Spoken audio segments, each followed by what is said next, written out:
Details చూస్తే తిరుపతిలో కూటమి మహిళలు నిరసనకు దిగారు. స్థానిక బస్టాండ్ సమీపంలోని అంబేద్కర్ విగ్రహం దగ్గర వైసీపీకి వ్యతిరేకంగా నినాదాలు చేస్తూ నిరసన వ్యక్తం చేశారు. తిరుపతిని గంజాయి రహిత ప్రాంతంగా మార్చేందుకు కూటమి ప్రభుత్వం ప్రయత్నిస్తోందన్నారు. తిరుపతి యువత ప్రాణాలతో చెలగాటమాడుతున్న వైసీపీ నేతలను అరెస్ట్ చేయాలని డిమాండ్ చేస్తున్న కూటమి మహిళలతో మా ప్రతినిధి Narayana Reddy face to face. ఆధ్యాత్మిక క్షేత్రమైన తిరుపతి నగరంలో రాజకీయాలు ఒక్కసారిగా వేడెక్కాయి. ఓవైపు కూటమి మహిళలు, మరోవైపు వైసీపీకి సంబంధించిన మహిళలు కూడా ఆందోళనలు ప్రత్యాదోళనలతో కూడా ఈ యొక్క వాతావరణం కూడా వేడెక్కింది. తిరుపతి నగరంలో కూడా గంజాయిని పూర్తి స్థాయిలో నియంత్రించాలని చెప్పి కూడా తిరుపతి అంబేద్కర్ విగ్రహం వద్ద కూడా కూటమి మహిళలు పెద్ద ఎత్తున ఆందోళన చేపడుతున్నారు. మనతో పాటు ప్రజలున్నారు, వాళ్ళని అడిగి తెలుసుకుందాం. చెప్పండి అసలు ఈరోజు మీరు ఆందోళన చేపట్టడానికి కారణం ఏంటి? మాకేమీ లేదు సార్. ఈరోజు ఈ తిరుపతి పట్టణం అంటే ఆధ్యాత్మిక కేంద్రం. కరుణాకర్ రెడ్డి గారు, అభినయ్ రెడ్డి గారు ఎక్కడెక్కడ ప్రాంతాల నుంచి ఇక్కడకు డ్రగ్స్ తెప్పించి ప్రతి సందులోను, ప్రతి వీధిలోను, ప్రతి ఆటో స్టాండ్లోను, ప్రతి బస్ స్టాండ్లోను, ప్రతి హోటల్ దగ్గరను, ఇక్కడ మెయిన్ స్కూల్ దగ్గర ఈ మధ్యలో 8వ క్లాస్ చదివే బిడ్డ డ్రగ్స్ తీసుకున్నాడని తెలిసింది. అంటే ఎట్లుండది మీరు ఒక్కసారి ఆలోచన చేయండి. ఎలా ఉంది ఇక్కడ? మా బిడ్డలకు రక్షణ లేదు. మా బిడ్డలని దందాలో కలిపి మా బిడ్డలకి డ్రగ్స్ తాపించి ఈ భూమన కరుణాకర్ రెడ్డి, అభినయ్ రెడ్డి చాలా మా బిడ్డల ప్రాణాలతో ఆడుకుంటా అన్నారు. వాళ్ళు హత్యలు చేస్తున్నారా, మానభంగాలు చేస్తున్నారా, సహనం కోల్పోతున్నారా తాగిన దానివల్ల. కాబట్టి మేము ఇంతకుముందు కూడా టీడీఆర్ బాండ్ల ద్వారా వేల కోట్లు దోసుకున్నారు ఈ అభినయ్ రెడ్డి, కరుణాకర్ రెడ్డి. ఈరోజు మా బిడ్డల విషయంలో ఈ విధంగా ఉంటే మేము మహిళలంతా కలిసి కూడా మిమ్మల్ని శంకర మాన్యాలకి తరలించాలని, మీరు ఇక్కడ ఉండే అర్హత మీకు లేదని, తిరుపతిలో ఉండి ఇట్లా మారి ప్రాణాలతో ఆడుకునే మిమ్మల్ని దూరంగా తరిమి కొట్టాలని, మీరు ఇదే విధంగా చేస్తే మీ ఇల్లును కూడా మేము ముట్టడిస్తామని కూడా కూటమి మహిళలుగా తెలియజేసుకుంటున్నాం. మీరు చెప్పండి, అసలు ఈ యొక్క తిరుపతి నగరంలో గంజాయి విచ్చలవిడిగా ఇది వాడకం ఎక్కువగా ఉంది. దీనిపైన ఎలాంటి చర్యలు తీసుకుంటే బాగుంటుంది మీరు అనుకుంటున్నారు? ఖచ్చితంగా ప్రభుత్వం దీని మీద చర్యలు తీసుకోవాలండి.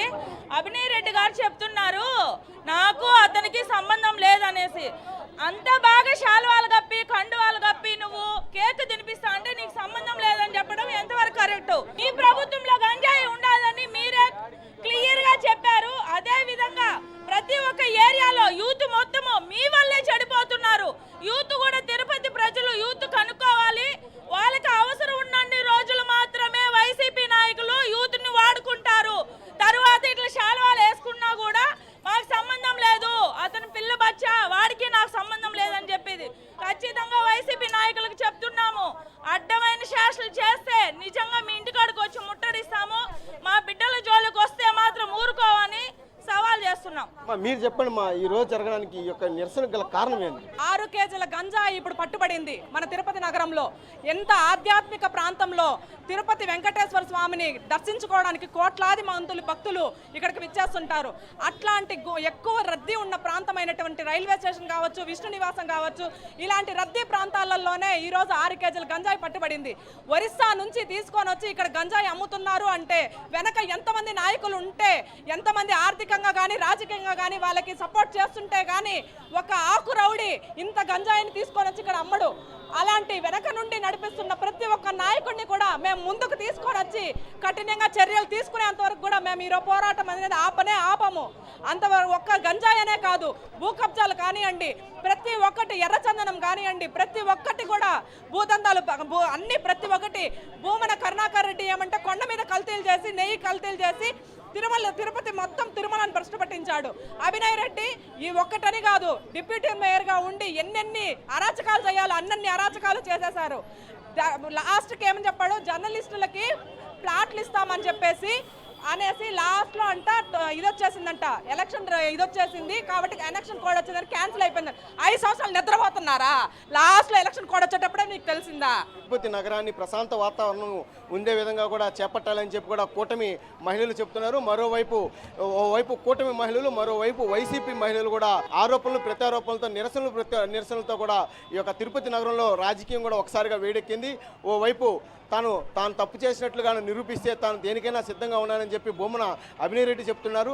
మరోవైపు తిరుపతి నగరాన్ని ప్రశాంతంగా ఉంచాలని, తమ బిడ్డల జీవితాలతో చెలగాట మాడొద్దని చెప్పి కూడా కూటమి మహిళలు కూడా డిమాండ్ చేస్తున్న పరిస్థితి కనిపిస్తుంది. పూర్తిగా తిరుపతి నగరంలో కూడా అటు కూటమి ఇటు వైసీపీ కూడా నిరసనలతో కూడా ఈ యొక్క వాతావరణం కూడా ఒకసారిగా వేడెక్కినట్లు కూడా కనిపిస్తుంది. కెమెరామెన్ రమణతో నారాయణ, రాజ్ న్యూస్, తిరుపతి.